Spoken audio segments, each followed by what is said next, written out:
we love firefighters. Firefighters are awesome, but firefighters don't build buildings. They try to minimize the destruction that's already happening. Too many software teams are firefighters. They have stopped building, and all they're doing is fighting fires and trying to minimize the bad things that are happening. Software quality has to be the biggest priority for a software engineering team because it preserves the ability of the team to continue working on the software. As the number of defects continues to increase, the percentage of the entire team's capacity to even work on new features decreases. About 50 years ago, Fred Brooks wrote a book of essays called The Mythical Man Month. And Fred Brooks was a software engineer on the early IBM OS 360 project back in the 50s. And one of the essays in the book is titled The Tar Pit. And the main idea of this analogy is that low quality software is like a tar pit. The more you fight it, the deeper you sink.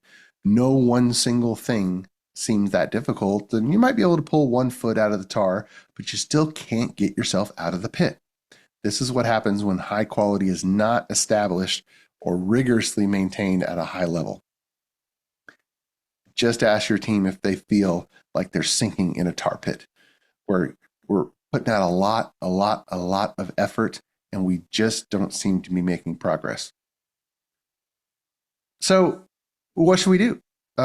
Is it just quality? Is it just one issue? Is it just part of Agile? Is it just part of DevOps? Let's start with misalignment on what we're trying to accomplish. What's the purpose? What's the vision of the software release that we're working on? And some of the warning signs, if you get some answers kind of like this, then you really need to dig deeper. Hey, we've already built our backlog and now we're working to burn it down. Or we already know the features we need. Or maybe we need to get more development done faster. Or maybe these are all required features. We need all of them. Or the subject matter expert has said that we need to have these features, or this feature still doesn't work the way the product manager wants it. So what I'd like to do, I'd like to dispel a myth that's peddled by some software methodology trainers over the past few decades. And the myth is that a person with the title of product owner or product manager has the right answers for what features to build in order to accomplish the vision of the project. In one of my books, .NET DevOps for Azure, which, by the way, if I mentioned, if you'd like an electronic copy, just let us know. I related some research from 2018 that debunks this myth. And what was found is roughly a 1/3, 1/3 distribution. There's 3 things.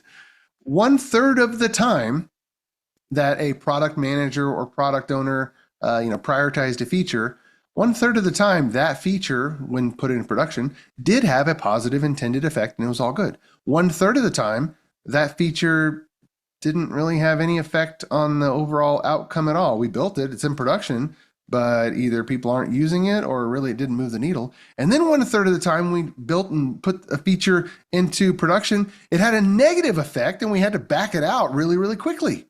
Okay, so that means that only 1/3 of the time this mythical role of product owner or product manager had the appropriate wisdom to unilaterally come up with the right features to build.